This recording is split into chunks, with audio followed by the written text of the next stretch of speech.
রাজধানীর যাত্রাবাড়ী এলাকায় এক কৌশলী অভিযানে গ্রেফতার করা হয়েছে ধর্ষণসহ একাধিক মামলার পলাতক আসামি রাশেদুল ইসলাম রাব্বিকে।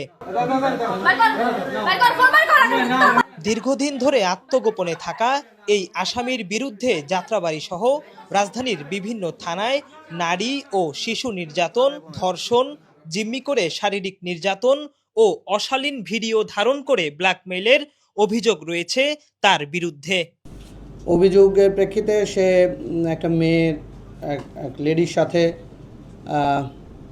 তাকে ব্ল্যাকমেইলিং করতেছিল পর্নোগ্রাফির অভিযোগের প্রেক্ষিতে, কিন্তু আমরা তাকে ধরার পরে একটার পর একটা টোটাল এ পর্যন্ত 10টা অভিযোগ পাইছি। টোটাল 10টা অভিযোগ পাইছি এবং সবগুলো একই ধরনের, একই ধরনের ব্ল্যাকমেইল করেন, কখনো কখনো রেপ করেন, কখনো কখনো পর্নোগ্রাফির কাজ করেন। এবং আমরা যেগুলো ভিকটিম পাইছি সবগুলা হলেন মিরপুর এলাকা।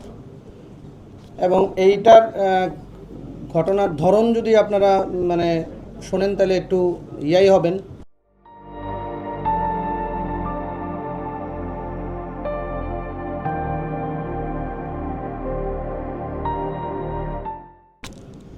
আমরা বাংলাদেশে এই ধরনের নর্মাল পাই না, নর্মাল বিহেভিয়ার, এই টাইপের বিহেভিয়ার আসামি পাই না। এটা আমার জন্য একটা ডিফারেন্ট কেস, আমাদের টিমের জন্য একটু ডিফারেন্ট। কারণ আসামি প্রথমে যে কোনো একজনকে ভিকটিম, স্টার্টিংটা আমরা এখন পাই নাই, স্টার্টিং পয়েন্ট পর্যন্ত যেতে পারি না।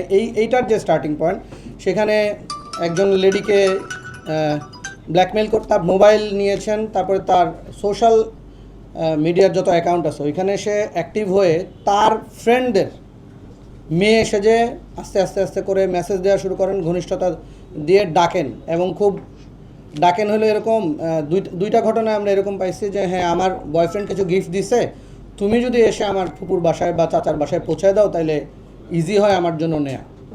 তো যখন মেয়েটা রওনা করার পরে বলে যে আমি একটু অসুস্থ, আমি আসতে পারতেছি না, আমার ফুপাতো ভাইরে পাঠাচ্ছি বা চাচাতো ভাইরে পাঠাচ্ছি।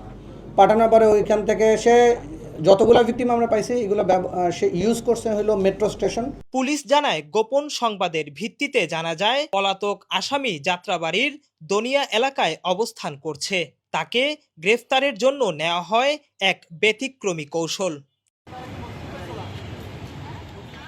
ঊর্ধ্বতন কর্মকর্তাদের নির্দেশনা ও সহযোগিতায় যাত্রাবাড়ী থানার এএসআই পলাশ ছদ্মবেশে রিকশা চালক সেজে মাঠে নামেন।